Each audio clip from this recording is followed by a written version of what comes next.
As the Formula One World Championship arrives in Singapore for the first time since 2019, there are pitched battles up and down the field, and none is any more fierce than the battle between Alpine and McLaren. And it's not just about driver contracts. Craig Scarborough and I have been taking a look at some of the technical developments that have been fueling this tight Constructors' Championship battle that sees Alpine just ahead of the papaya-coloured McLarens on 107 points. Now, Craig, this battle has been going all year long, right from the first time we saw the cars, hasn't it? It has, and they've been leapfrogging each other with developments. Alpine quite early in the season with some of their big change, particularly around the side pods, and McLaren only catching up now, but equally, both of these cars seem to be, quite on a pace with each other. It's hard to separate them. Now, you mentioned the magic word there, side pods, and we're going to talk about that because coming into Singapore, McLaren launched their new side pod package. Yeah, this has been really interesting. Again, lots of people talking about the updates that they've brought here to Singapore, and it really focuses around the very front of the side pod there over at your end with what appears to be a very Red Bull-like inlet to the side pod. Now, yes, that is perhaps inspired by the shapes of Red Bull, but actually the rest of the side pod, the undercut and how the radiators are inside is completely different. So here is just a very small area that there is the resemblance there. And it's a small but an important change to the car. Now, comparing the old specification side pod that Daniel Ricciardo used in free practice in Singapore, you can see this very distinctive shape here. That's what they've been running all year on the McLaren, whereas the new version used by Lando Norris, you can see that very angular shape on the outside, and it does protrude slightly further forward, and that is without doubt Red Bull inspired. But Craig, as you and I say all the time, if you see a change at the top of the car, the first thing you have to do is look at your feet and look down as to what's going on the floor, and this has been one of the most interesting areas of the McLaren. Yeah, the reason I kind of downplayed the interest in the side pods is because for me the floor is the most interesting change. Now this is the old floor that you have here, and it's quite unique for McLaren. So if you can see here, this is the opening to the tunnel that goes under the floor. And this section here, all of this airflow here goes out the side of the front of the floor, creates front end downforce. And then you've got this little area here, which is where the air goes into the tunnels under the floor, into the big diffuser that comes out the back of the car. That then leaves this little area here, which is quite unique to McLaren. So what you get is airflow going along what we call the bib, the splitter at the front of the car, goes into what looks like a tunnel, but then comes out the top here, and this flows all the way down to the floor edge, linking up with this airflow to create a very front-focused airflow downforce on the car. And it's unique to McLaren. We've all thought it was quite odd as soon as we saw it pre-season. Yeah, if you lie on your belly in the pit lane, which is a little bit frowned upon, but look underneath the McLaren if they let you, you'll see what looked like two very large ducts. And when I first saw it in Bahrain, I thought McLaren had come on with some bizarre cooling system because I hadn't realised the air flowed out the top, but actually we worked that out pretty quickly. But if you take a look at what McLaren brought on Lando Norris's car to the Singapore Grand Prix, total change of concept. Complete change. So again, if we follow the entrance, it now goes all the way across to the edge of the chassis there. So it's a full width tunnel entrance now.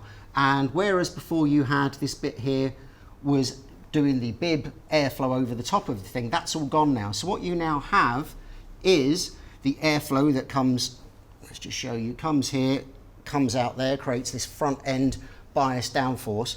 But then you have a much larger area here now feeding that big tunnel under the car, which will push the airflow back down the tunnels, give you slightly more rear bias with the downforce that you're producing. So it's a big change for them, complete change in philosophy in their underfloor.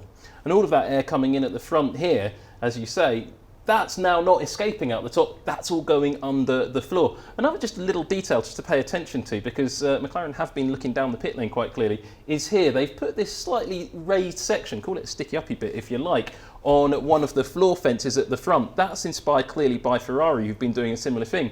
But look here, they have not got one of these big floor edge wings at the front. A lot of teams run them out like this, sticking up the front to try and channel air through. Red Bull tried it with two, Aston Martin followed that lead.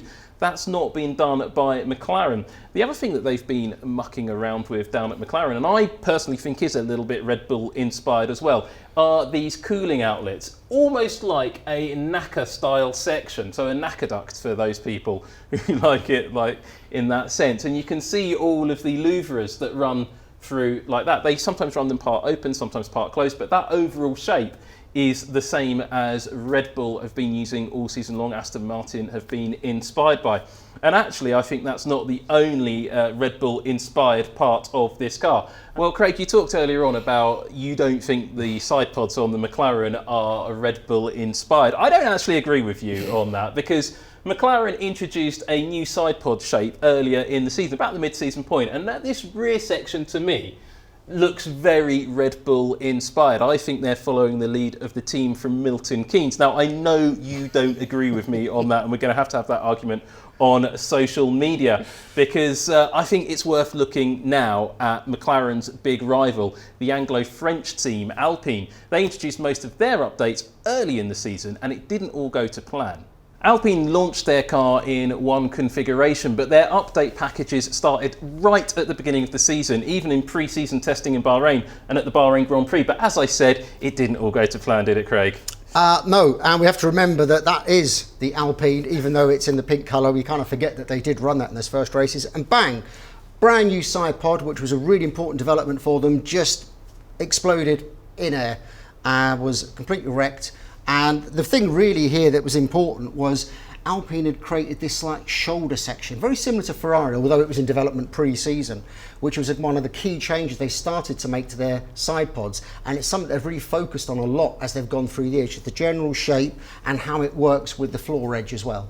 Yeah, and actually it just gives us a good opportunity to look underneath the side pods of one of these cars. Huge amount of empty space. You've got the radiators just here stacked up in the leading edge of the side pod, and then behind it there's pretty much absolutely nothing. You can just see the exposed exhaust pipes of the Renault V6 in the back of that Alpine. Now for Alpine, this was a big area of development, but because they did keep having those bodywork failures, it did limit the number of components they could bring. In Jeddah, they had to run the cars in 2 different configurations because they didn't have enough spare parts to go around.